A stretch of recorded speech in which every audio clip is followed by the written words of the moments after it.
I'm Dr. Beth Ebel. I'm a professor of pediatrics at the University of Washington School of Medicine, and I work at the Harborview Injury Prevention and Research Center. There are risk factors for pedestrians and then for drivers that contribute to this. For pedestrians, there's actually more alcohol and drug use among walkers than drivers. So this does contribute because people are then less aware of their surroundings and they're not making good decisions. Talk to your kids, put down that cell phone when you're crossing the street because you really do need to be aware of what goes on around you. Even when you're in the right, you are at risk. It is the driver's job to look out for the walker, but in our dark climate here, in the mornings and the evenings, visibility really matters. So if you're walking your dog, get a reflector on the leash. If you are going out for a jog, get a reflector. Put something on your kids' backpacks. Those reflectors and lights really matter in those morning and evening times when we see people really at risk. So, drivers really are used to looking at vehicles and lights. That's what they respond to. In fact, crosswalk alone actually is an increased risk for the pedestrian if it's not at a place where the vehicle stops. So what you're seeing our city really start to invest in is infrastructure to help the vehicle see that pedestrian and appreciate, which includes things like the flashing lights that you see here and the median resting point here, which helps a walker get all the way across.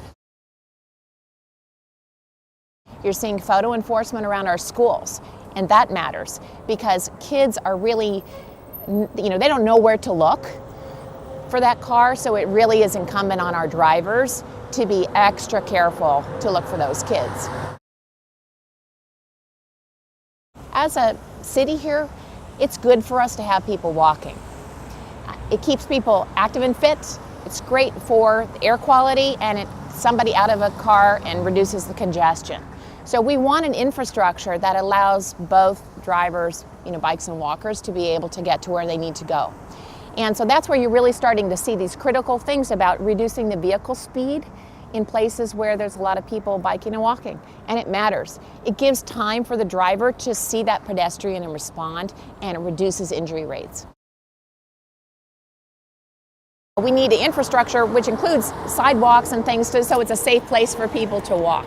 Those are sort of the infrastructure pieces that you see our city starting to invest in because we also have an increase in walking and we have an increase in cycling. That's great for us, but we want that to also be safe.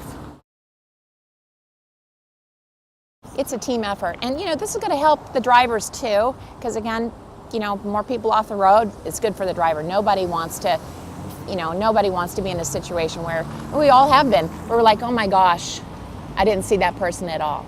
So, fixing these structures, taking down the speed, it gives time for correction.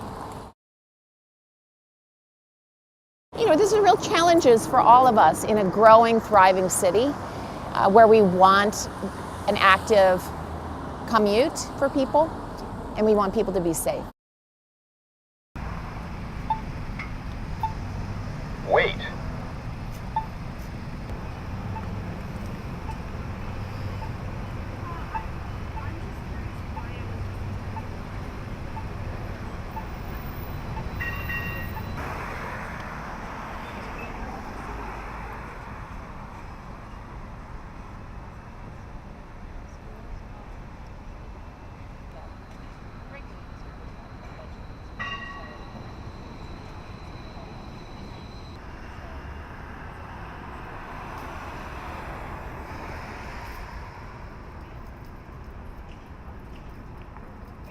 Look at